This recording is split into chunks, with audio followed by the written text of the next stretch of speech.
and so I'm going to get into it with you guys once we get a few more in. Just say hi once you're here so that I know that you're here.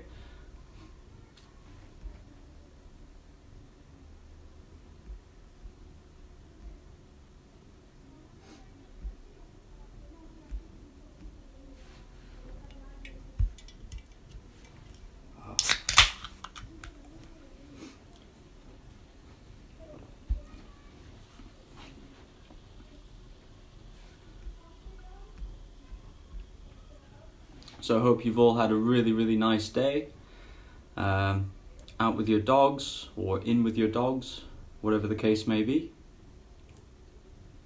So we're getting a couple through now. Hi Rahel. Hi Haley. Right, 2 in.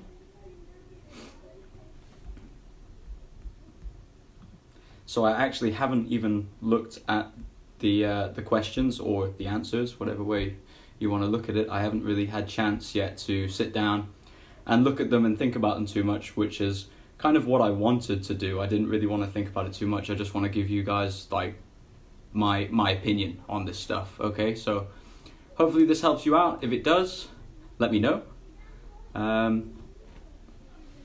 Gigi, what you doing, mate? You're gonna be here for the live video. Do you want to be here for the live video, mate? My cat's here under me. Don't hassle me. Okay? Don't hassle me. Thank you. Okay, so we've got lots of questions about your dogs barking at dogs on the walk. So that's something that we're going to be getting into. Hello Annette, hope you're well. And so we've got 4 people watching. I'm just going to give people a few more minutes.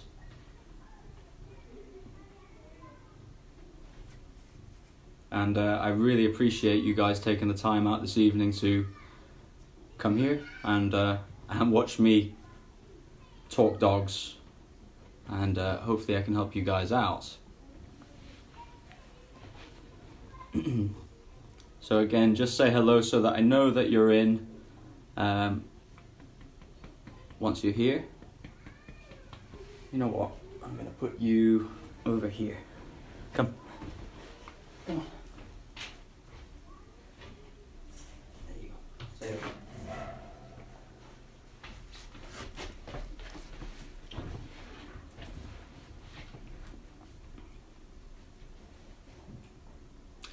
Okay, so we've got a few in now, so I'm just going to get into it, guys. So, you, mate, if you're going to hassle me, I'm going to put you away. Come on, out of here.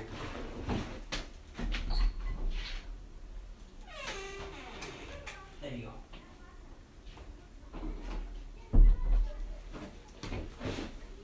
Right. So, I put up this post earlier. What's one thing you would like to be able to do with your dog that right now seems impossible?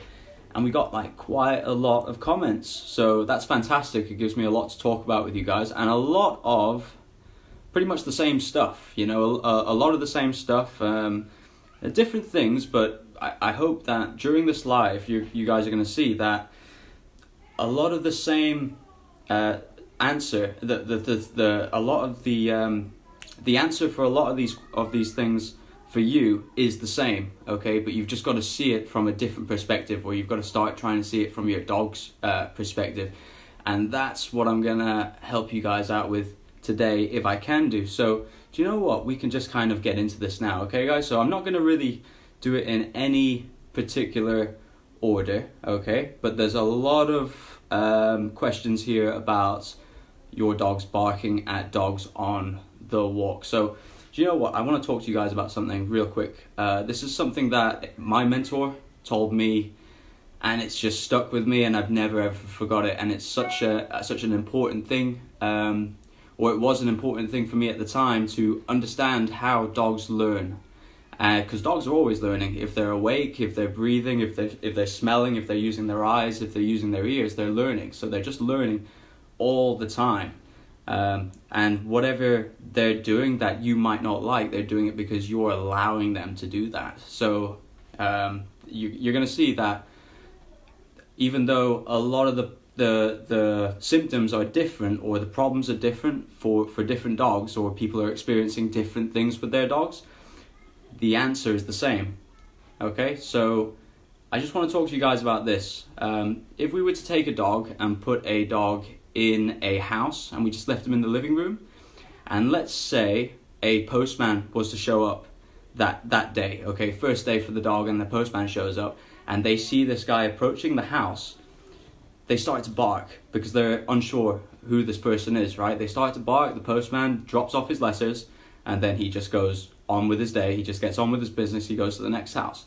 But for that dog stopped that guy from coming into the house, you see, because the dog's got no idea that the postman was just getting on with his job, leaving some letters and then carrying on.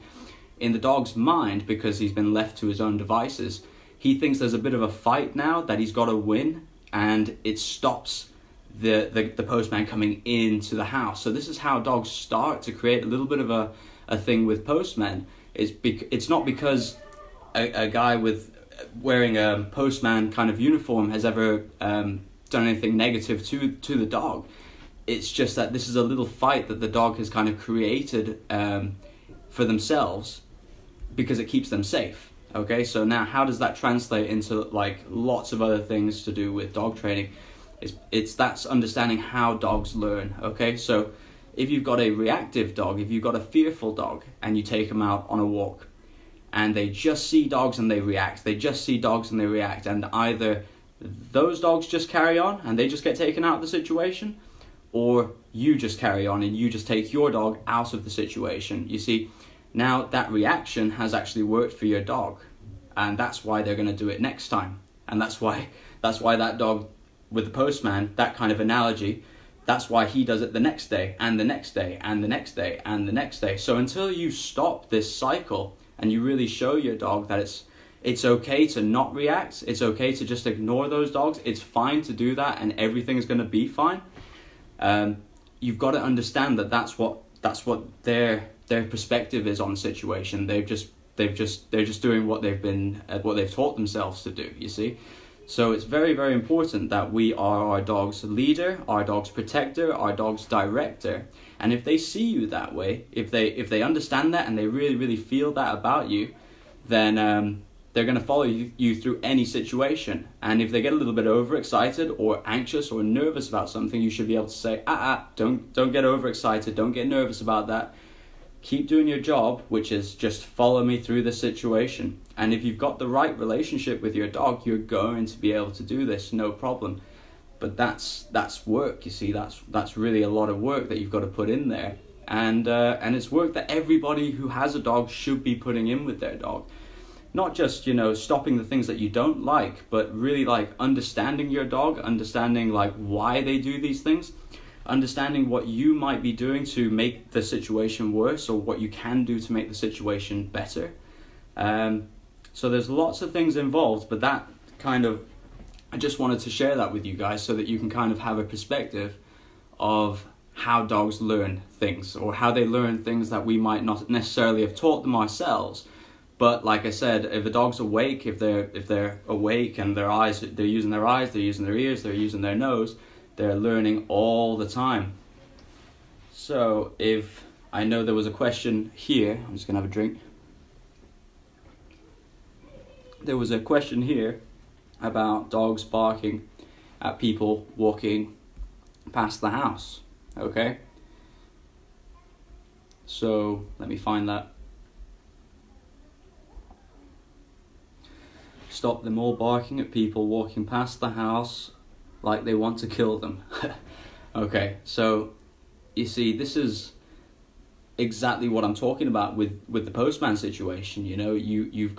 Your dogs are either viewing those people as a threat, which they're not, they're just people passing. But once they start to kind of live in that story, that becomes their reality. So that's where that problem is, and that's where you've really got to get in there and show your dogs that it's not necessary to react at people walking past the house.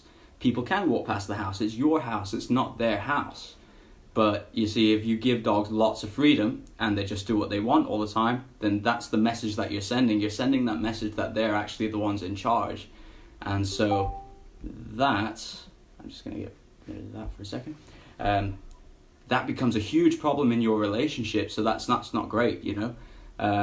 So it's about really understanding, like, in your relationship, you have to be the leader. You have to be the one in charge. You have to be the one that calls the shots. You have to be these things for your dog so that your dog feels safe and secure with you and will follow your direction, no matter what that is. You see, no matter what you tell your dog, they should do it, because that's the relationship that you have with your dog. Not, oh, they'll do it because there's food involved, they'll do it when there's a toy involved, they'll do it when there's something in it for them, because dogs are opportunistic. They will sorry guys, they will do things when there's something in it for them. But it's okay to pay your dog in reward, absolutely fine, but to bribe your dog with reward and say, hey, do this because you'll get this, that's the wrong way to go about it. You see, that's the wrong way to teach, because it actually turns into the dog teaching you, not you teaching the dog. So we've got to be careful, and really watch what's going on, read the dog, read the situation, and think, what can I do to help this dog in this situation? And I meet a lot of people still that do the wrong thing in situations where their dog is reactive, their dog is nervous, their dog is anxious, and they want to give affection to their dog in these times. And the problem with that is it only makes it worse. You're only confirming to your dog that it's okay to be nervous, it's okay to be fearful, it's okay to be aggressive, it's okay to be these things.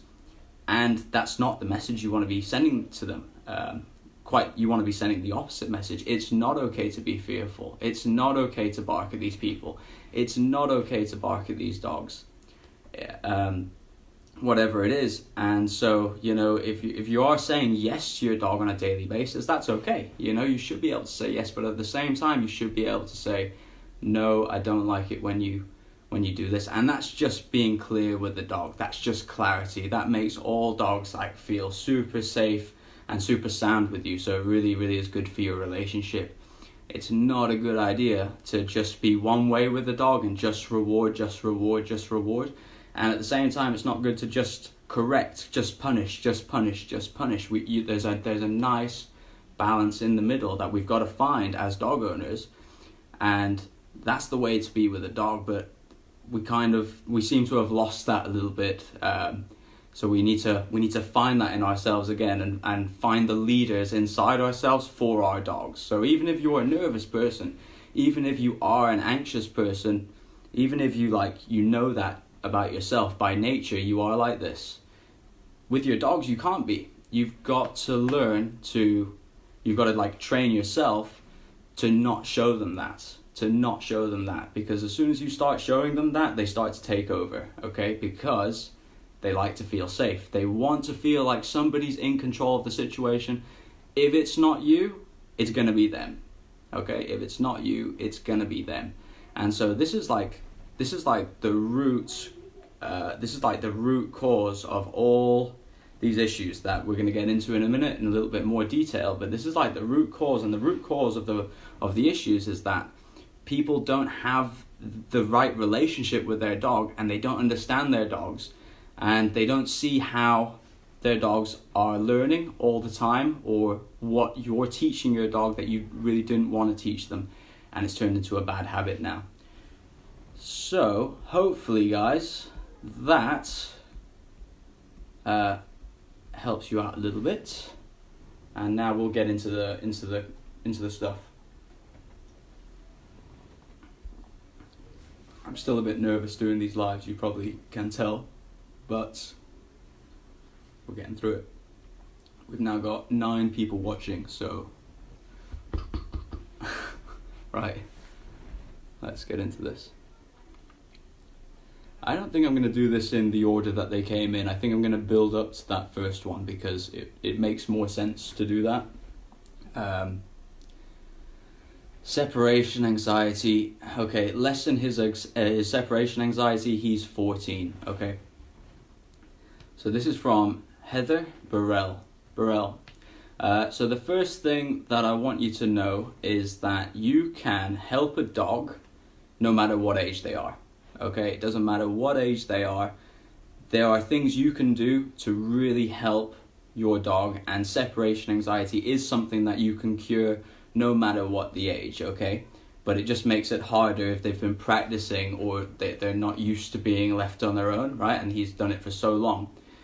So it just means more work, okay? But it is absolutely possible to get a 14-year-old dog with separation anxiety over their separation anxiety so that you can actually leave them, okay? What's separation anxiety, guys? Separation anxiety is where a dog is uncomfortable being left on their own, okay? They have to be with somebody. They have to be with the other dog. They have to be with someone in order to feel like safe and secure. If they're just by themselves, they're not content, okay? And you know, it ranges from like a little bit of whining and a little bit of like, not a lot, just kind of a bit of barking, and it can go right to like full-blown trying to get out of the house stuff, and the dog really putting themselves in some serious danger, you know? So those are like the two ends of the spectrum. You've got a little bit of crying and a little bit of whining, right?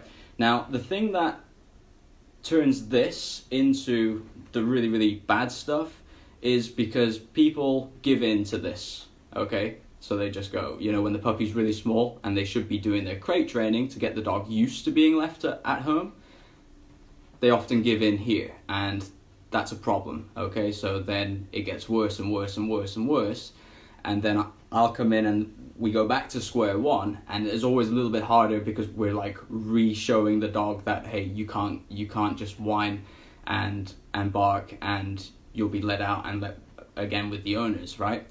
So it's very, very important that dogs can be left alone, and you know, you want your dog to be calm and confident in themselves, to not want to have or to not have to be with you all the time. They're not like completely stressed or going to a complete breakdown just because you've gone to the shop, okay, or you've taken the other dog out, or whatever the case might be.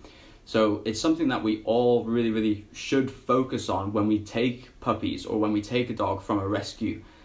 We should really we should really be focusing on trying to get that dog comfortable with being left alone. And so too much affection given at the wrong time, too much freedom given to dogs that shouldn't have that much freedom yet. These are things that you see people do, but it really will contribute to the thing that you don't like, which is the separation anxiety. And so what have you got to do to get rid of the separation anxiety? Start separating your dog and start getting them used to being separate, and start getting them used to the fact that you can move around the house and do what you like, and they can't get involved with that. Because in almost all cases where separation anxiety is a problem, guys, I go to the owner's house and the dog is just being allowed to follow the owner around the house. Now what do you think happens when they've been allowed to do that? Like, you know, they've just been allowed to do that, and then you suddenly leave and it's not clear to them why they can't follow you now, okay? So then that really is difficult for them. So you really want to, you know, teach your dog to be calm and be comfortable by themselves, and you can do that by teaching place command, go to your bed kind of thing, and you can start off just by walking around the house and letting your dog know that they have to stay in their bed, okay? Very, very simple exercise, great for the mind to calm them down. So that's one thing you can do. Crate training, I think all dogs should be crate trained. Even if you plan on not using it for like the rest of the dog's life, at least that first year, you should crate train a dog. That's what I think. I think it's the best way to go, because then you're ensuring that, you know, that dog's going to be safe in a year's time when you do leave them out of the crate. That's just what I believe, and there's lots of variants to that, so I don't want to get into that too much, but I just wanted to stick to that. Separation anxiety is fueled a lot of the time by the owners, okay? It's fueled by the owners, the problem. And so you just want to make sure that you're not contributing and fueling that problem. You want to be doing things that are making that dog a stronger dog, a more confident dog, a dog that can be left alone and he's fine, you know? But if you just leave them with all the freedom in the world and couches that they can rip up and so on, and it's not sending the right message, and it doesn't get them over it. It just makes it worse, okay? And in some cases it's really bad. It's you know, where dogs, you know, they ingest objects, and you have to take them to the vets, and it can be really, really quite serious and very, very expensive, and life threatening to the dog. So it's very, very important that you get your dog over that if they have bad separation anxiety like this. Okay, but you see, because he's 14, you can still do it. Okay, so let's get on to another one.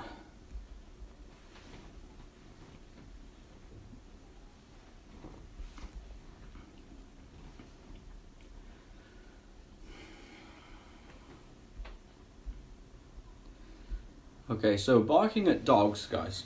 All right, so a lot of people are struggling with this. All right, a lot of people are struggling with this.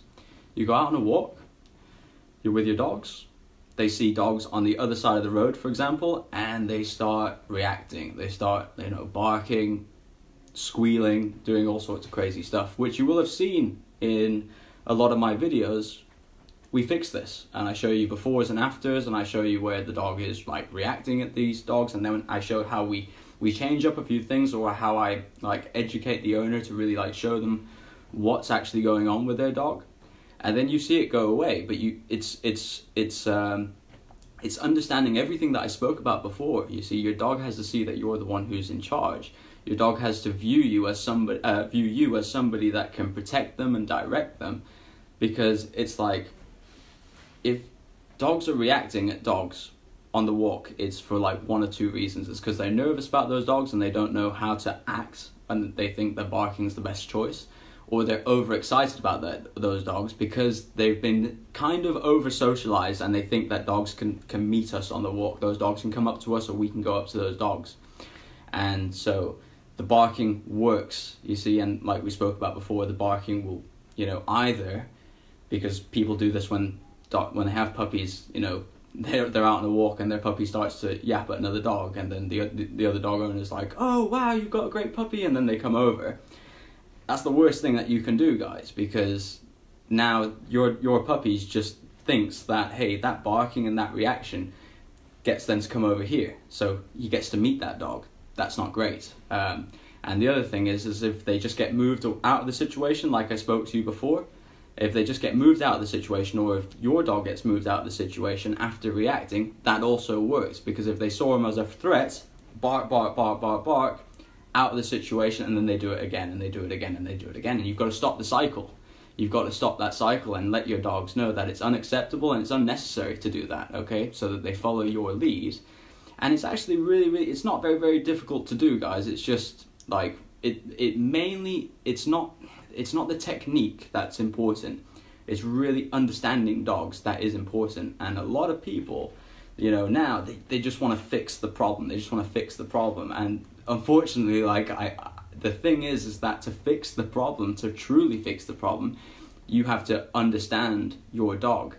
You have to understand, and you have to, sometimes you have to go, wow, and be quite how can I say this, guys? We make mistakes, okay? And we see our dogs a certain way, okay?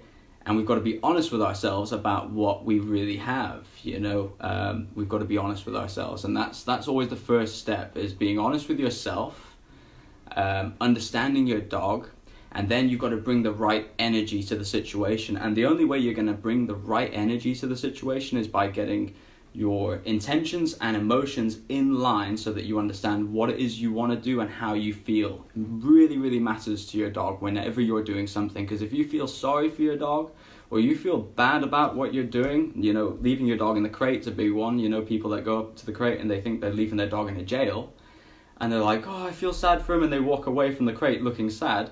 Well, the dog knows that they're not confident in the decision they just made. So your dog's picking up on all this stuff from you that people don't realize. You see, they're picking up on all these things, and so it's important that you understand that. So let's get into. Did that kind of answer your question, guys, about barking? It might have done. I kind of explained how it's created in the first place. I can get into how you can go about fixing this. If you want me to, just let me know.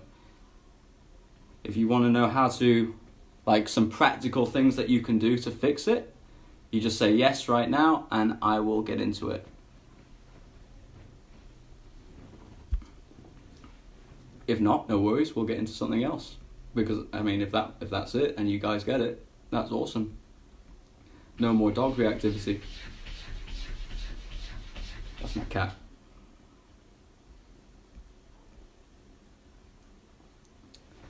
Barking at people, and also when she passes and she sees a large dog. Okay, so another barking question.